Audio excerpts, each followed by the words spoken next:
அஸ்ஸலாமு அலைக்கும். இது ஜுல்ஃபி கிச்சன். நான் ஜுல்ஃபியா. இன்றைக்கி நைட் டின்னர் ரெசிபி தான் பார்க்க போகிறோம். நைட் டின்னருக்கு சப்பாத்தி போட்டு பீஃப் சுக்காவும் பீஃப் கிரேவியும் பண்ண போகிறேன். இப்போ பீஃப் கிரேவிக்கு தான் ரெடி பண்ணிகிட்ருக்கேன்.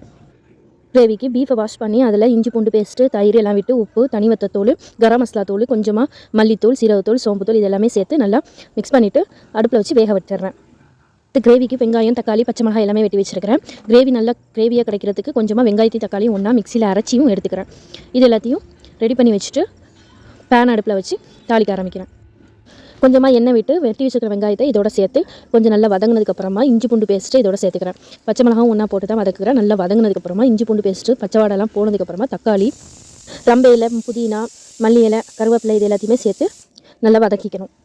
வெங்காயம் சீக்கிரமாக வதங்கிறதுக்கு வெங்காயத்தை ஆட் பண்ண உடனே உப்பு சேர்த்தா சீக்கிரம் வதங்கிடும். அதனால் நான் எல்லாமே சேர்த்துருக்கேன். நான் இது கூடயும் கொஞ்சமாக தனி வத்தத்தூள் சேர்த்துக்கிறேன். சேர்த்துட்டு நல்லா வதங்கினதுக்கு அப்புறமா தான் நம்ம அரைச்சி வச்சிருக்கிற தக்காளி வெங்காய பேஸ்ட்டு இதோட சேர்த்து பச்சை வாடை போகிற வரைக்கும் நல்லா வதங்க விட்டுக்கணும். அது நல்லா பச்சை வாடை போனதுக்கப்புறமா நல்லா வதங்கினதுக்கப்புறமா தான் நம்ம வேக வச்சிருக்கிற கறியை இதோட சேர்த்து ஒரு 10-15 நிமிஷத்துக்கு அப்படியே வேக விடணும்.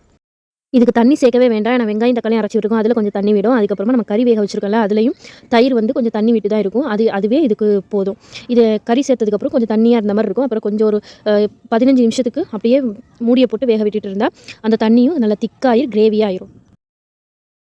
அடுத்து நான் சுக்காவும் ரெடி பண்ணி வச்சுருந்தேன். இது ரெடி ஆகும் போதே சுக்காவும் விசில் வர ஆரம்பிச்சிட்டு சுக்காவும் ரெடி ஆனதும் அதையும் ஓப்பன் பண்ணி பார்த்தா எல்லாமே கரெக்டாக இருந்தது. அதுக்கப்புறம் மல்லியில தூவி ரெடியாக எடுத்து வச்சாச்சு.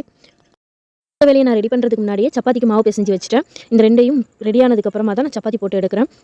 அவ்வளோதான். இப்போ சுக்காவும் ரெடி ஆகிட்டு கிரேவியும் ரெடி ஆகிடுச்சு. மல்லியில் தூவிட்டு ஸ்டவ் ஆஃப் பண்ணி மூடி போட்டு வச்சுட்டேன்.